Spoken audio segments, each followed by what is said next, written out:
한국직업방송과 연합뉴스TV가 함께 만드는 취업 전문 뉴스 투데이 고온 플러스입니다. 공정거래위원회가 문재인 대통령에게 보고한 주요 과제는 재벌 개혁과 갑질 근절입니다. 공정위는 특히 대기업의 일감 몰아주기 행위는 반드시 끊어내야 한다며 대대적인 조사를 예고했습니다. 김보윤 기자입니다. 공정거래위원회가 재벌 개혁의 본격 시작을 알렸습니다. 원칙 있는 재벌 개혁을 통해 편법 경영 등 재벌의 경제력 남용을 적극적으로 막겠다는 겁니다. 특히 총수 일가 사익 편취, 이른바 일감 몰아주기 행위부터 끊어내기로 했습니다. 공정위는 총수가 있는 대기업 집단의 내부 거래 실태를 분석한 뒤 법을 어긴 것으로 보이는 기업에는 하반기 중 직권조사에 나서겠다고 밝혔습니다. 혐의만 포착되면 규모가 작은 집단일지라도 조사하겠다고도 덧붙였습니다. 내부 고발 등 효과적인 적발을 위해 오는 10월부터는 신고 포상금 제도도 도입할 계획입니다. 총수 일가 사익 편취는 기업 생태계를 파괴하는 만큼 법으로 엄하게 다스릴 필요가 있다는 겁니다. 공정위는 다음 달 대기업 전담 조직인 기업 집단국이 설립되면 본격적인 조사에 들어갈 것으로 보입니다. 재벌 개혁만큼 중요한 과제는 갑질 근절입니다.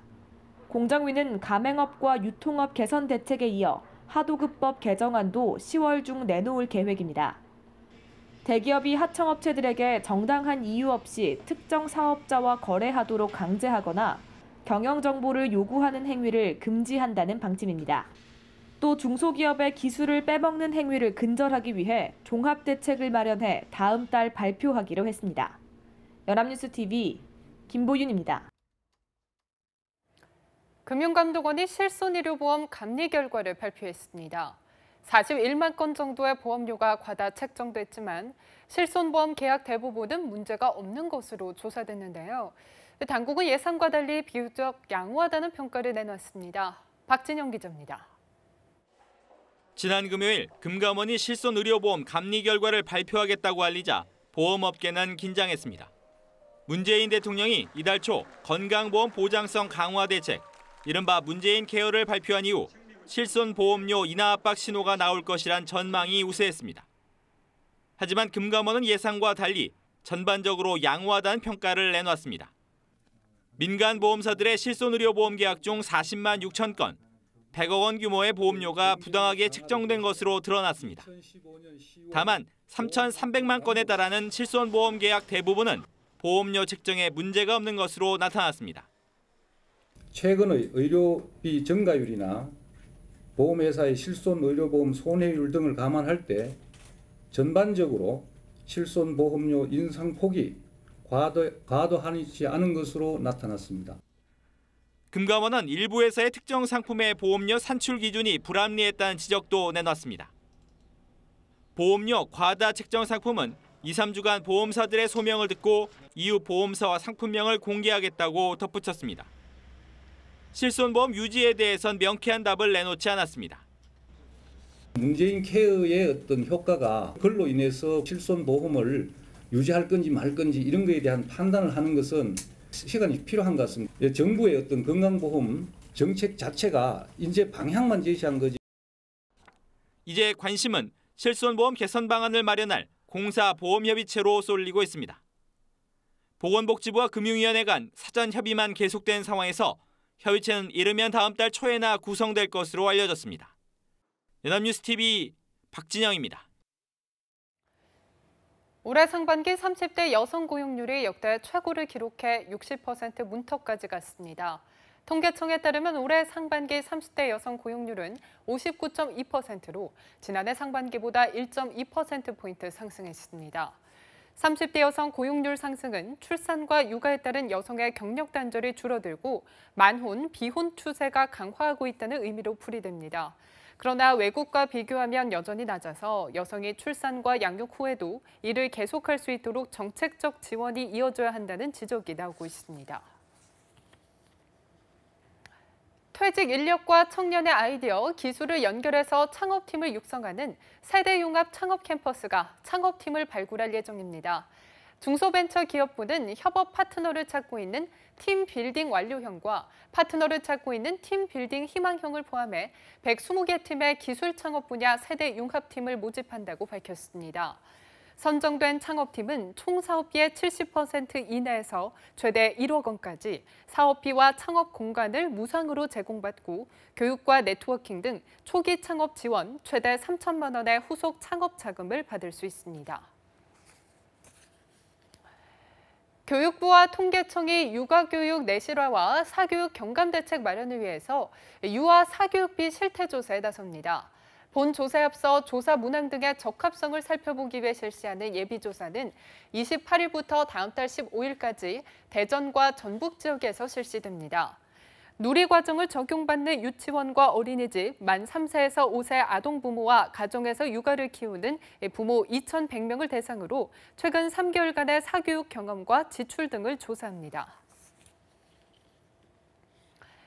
한국인의 평균 수명은 이제 81세입니다. 길어진 노년을 잘 보내는 문제가 누구에게나 중요할 수밖에 없겠죠. 연합뉴스TV는 은퇴 후 의미 있는 활동으로 활기찬 제2의 인생을 보내는 분들을 소개합니다. 오늘은 33년 동안 간호사로 일하다가 호스피스 봉사자로 변신한 이명주 씨를 만나봅니다. 김지수 기자입니다. 물 따러 가면 아기는 혼자 남아. 58살 이명주 씨는 일주일에 한 번 호스피스 병동에서 자원봉사를 합니다. 말기 암 환자들의 존엄한 죽음을 돕는 호스피스 병동에서 마사지와 산책도 돕고 말벗도 돼줍니다. 산책 갔다 오셨네? 하늘 보셨어요? 환자와 만나기 전 환자 상태를 꼼꼼하게 숙지합니다. 33년간 대학병원 간호사로 근무했지만 자원봉사자로 환자를 만난다는 건 쉬운 일만은 아닙니다. 저는 병원에서 맨날 환자분들을 뵙고 또 간호사인데 봉사를 새로운 걸 시작한다니까 마음이 설레기도 하지만 또 겁도 나더라고요. 하지만 뭔가를 시작한다는 그것이 저한테는 큰 도전이자 큰 기쁨이 되더라고요. 호스피스 병동 봉사를 시작한 것은 간호사 재직 중 바쁜 업무에 치여 환자들을 제대로 돌보지 못했다는 생각 때문이었습니다. 결국 퇴직 6개월 만에 계획했던 암 환자 봉사를 실행에 옮겼습니다. 봉사를 뭔가 해드리려 나오는 게 아니라 내가 얻는 게 많구나 해서 나오게 되더라고요. 저를 위해서 봉사를 나오는 거라는 걸 알게 됐어요. 나이가 많은데 뭐 그런 생각을 갖고 계신 분은 그분들한테 말씀해 드리고 싶어요. 적극 참여하시라고, 지원하시라고. 이명주 씨는 봉사는 기쁨이란 무엇인지를 배우는 학교와 같고 생을 마감하는 날까지 그 배움은 계속될 것이라고 말합니다. 연합뉴스TV 김지수입니다. 인터넷 전문은행 카카오뱅크가 영업 개시한 지 27일이면 한 달이 됩니다. 단기간에 엄청난 가입자를 끌어모으는 한편 차별화된 서비스로 기존 금융권의 판도를 흔들어 매기 역할을 제대로 했다는 평가와 함께 앞으로 연체율 관리 등 위험 요인이 산적했다는 지적도 나오고 있습니다. 박진영 기자입니다. 신규 계좌 개설 291만 건, 수신액 1조 8천억 원, 대출금 1조 2,900억 원, 출범 한 달을 눈앞에 두고 있는 카카오뱅크의 성적표입니다. 눈에 보이는 숫자 외에도 은행권의 변화가 도드라진 한 달이었습니다. 카카오뱅크의 간편송금은 각 은행의 간편송금 한도의 확대로 이어졌고 해외 송금 수수료의 대폭 인하는 각 은행의 송금체계 개편으로 번졌습니다. 고객이 몰리면서 일부 서비스에서 지연 현상이 발생하는 등 미숙한 운영도 눈에 띄었지만 금융권에 새로운 활력을 불어넣었다는 평가입니다. 문제는 카카오뱅크의 돌풍이 계속될 수 있느냐입니다. 먼저 연체율 관리 능력이 관건입니다. 카카오뱅크는 시중은행과 달리 중저신용자를 대상으로 하기 때문에 연체율이 올라가는 것은 어쩔 수 없습니다. 지금부터 한 3개월이나 6개월 정도까지 어떻게 되는지 좀 많이 지켜보고 연체율 관리를 잘 해야 될 것으로 보고 있습니다. 두 번째는 은산분리 완화. 인터넷 전문은행의 경영을 IT 기업이 주도하기 위해서는 은산 분리 규제가 완화돼야지만 아직 장담할 수 없는 상황입니다. 여기에 다음 달 가계부채 종합대책도 걸림돌이 될 수 있습니다. 만약 가계부채 대책이 인터넷 은행 대출에 영향을 미친다면 카카오뱅크는 중금리 대출이란 수익 상품을 어떻게 운영할 것인지 업계는 주목하고 있습니다. 연합뉴스TV 박진영입니다. 교육부의 정규직 전환 심의 결정이 다가오면서 기간제 교사의 정규직화를 놓고 이해 당사자들의 목소리가 높아지고 있습니다. 중등 임용시험 준비생 모임은 26일 여의도 공원에서 대규모 집회를 열고 교사 선발 증원을 촉구했습니다. 이들은 기간제 교사를 정규직으로 전환하면 신규 교사 선발 인원이 감소한다며 이는 수험생에 대한 역차별이라고 주장했습니다. 반면 전국기간제 교사연합회는 정부 서울청사 정문 앞에서 정규직 전환을 촉구하는 집회를 개최했습니다. 이 단체는 또 전교조의 기간제 교사의 정규직화 반대 결정을 철회하라고 요구했습니다. 방수나 방풍 등 기능성 원단인 고어텍스로 만든 의류나 신발을 대형마트에서 팔지 못하도록 한 고어사가 공정거래위원회로부터 거액의 과징금을 받게 됐습니다. 공정위는 고어텍스 원단의 가격 인하를 막기 위해 고어텍스 제품의 대형마트 유통을 제한한 고어본사, 고어아태지역본부, 고어코리아 등에 과징금 36억 7,300만 원을 부과하기로 했다고 밝혔습니다. 공정위 관계자는 고어사의 판매 제한으로 아웃도어 업체의 재고, 2월 상품 판로가 크게 제한을 받게 됐고 높은 가격으로 소비자 피해도 매우 크게 나타났다고 말했습니다.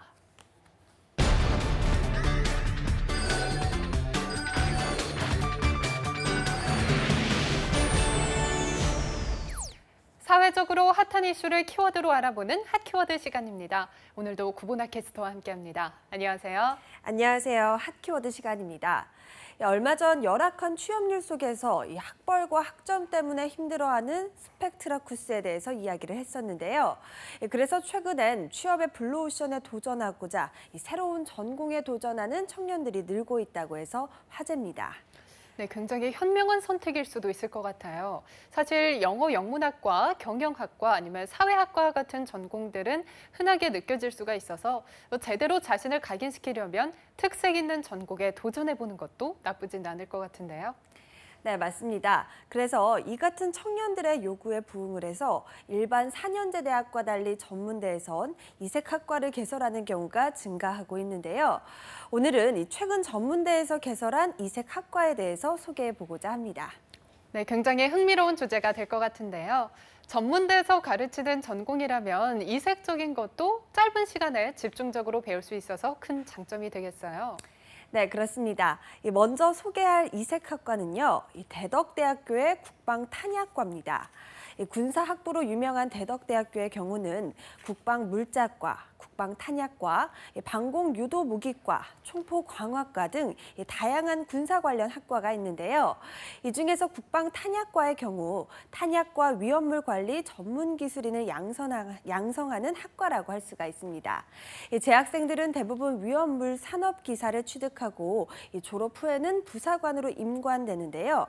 일부 학생의 경우에는 위험물 관련 연구소나 산업체로 취업하는 경우도 있다고 합니다.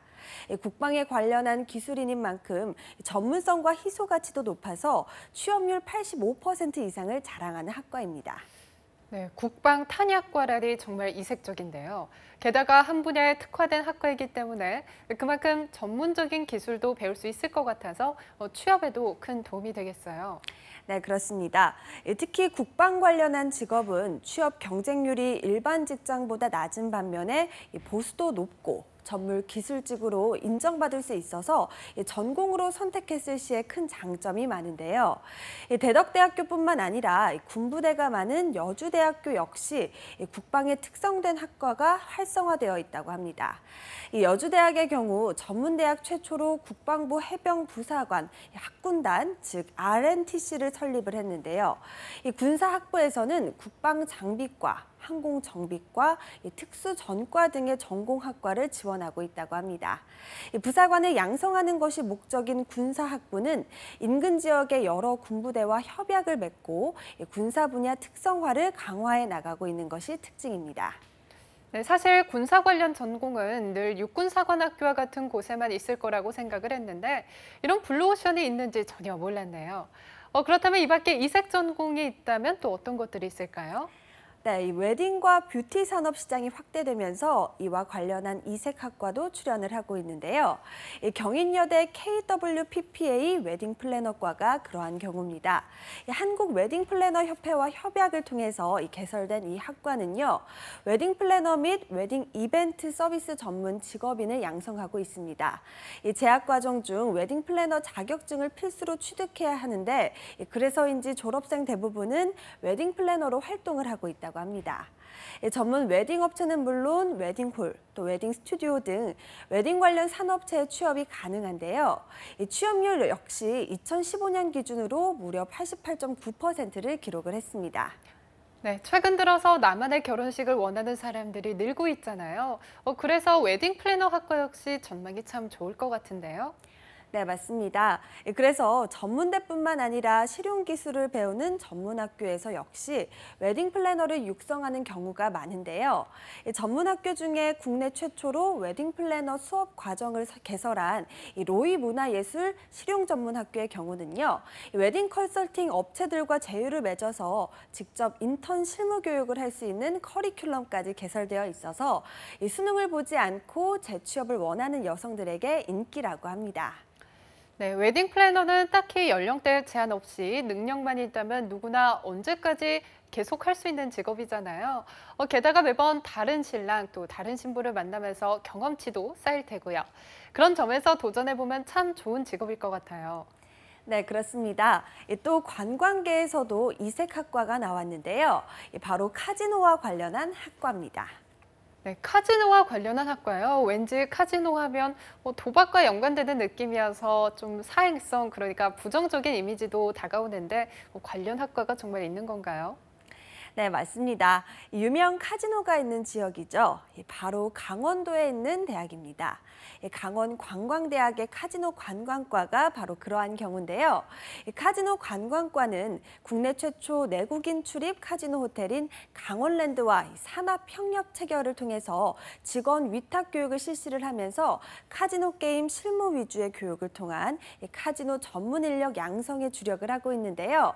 이 사행성이라서 부정적인 이미지로 비춰지기 쉽지만 카지노를 가족이 함께 할 수 있는 건전한 여가 문화로 만들기 위해서 노력하는 한편 능력 있는 카지노 딜러의 경우 연봉이 1억 원 가까이 되기 때문에 관광업계로 진출을 원하는 청년들에게 특히 인기 있는 학과라고 합니다. 네, 자칫하면 오해할 소지가 있는데 관광 쪽에 초점을 맞춰 바라보면 달리 생각할 수도 있겠어요. 네, 그렇습니다. 특히 강원랜드뿐만 아니라 최근 합법적인 카지노 시설이 곳곳에서 만들어지면서 카지노 학과가 더욱 인기를 끌고 있는데요. 특히 영종도 파라다이스 시티 개장에 맞춰서 1,200여 명의 카지노 관광 전문 인력의 수요가 요구되기 때문에 강원 관광대학교에서도 이 관련 특성화 사업을 적극적으로 실시하고 있다고 합니다. 뿐만 아니라 이 학과에서는 카지노 관련한 전공뿐만 아니라 관광과 관련한 행사 기획 및 운영을 통한 이론과 실습을 진행하면서 어학 교육을 통해서 1인 1기 어학 습득이 가능해서 일반 호텔과 관광업계로의 진출도 활발히 이뤄지고 있다고 합니다. 이 밖에도 경민대학교의 게임 콘텐츠학과, 구미대학교의 헬기 정비과, 인천재능대학교 한식명품 조리과 등 다양한 전문대학에서 이색 학과들이 운영되고 있으니까요. 자신만의 전공을 갖고 싶은 분들이라면 꼭 한번 알아보시는 것이 좋을 것 같습니다. 네, 어렵게 남들과 함께 가는 길을 선택하기보다는 자신만의 길을 찾아 묵묵히 나아가는 것 역시 취업 전쟁에서 승리하는 데 큰 도움이 될 것 같습니다. 여러분도 자신만의 경쟁력을 위해서 이색 전공을 탐색해 보시는 건 어떨까요? 지금까지 핫 키워드 구보나 캐스터와 함께했습니다. 고맙습니다. 고맙습니다.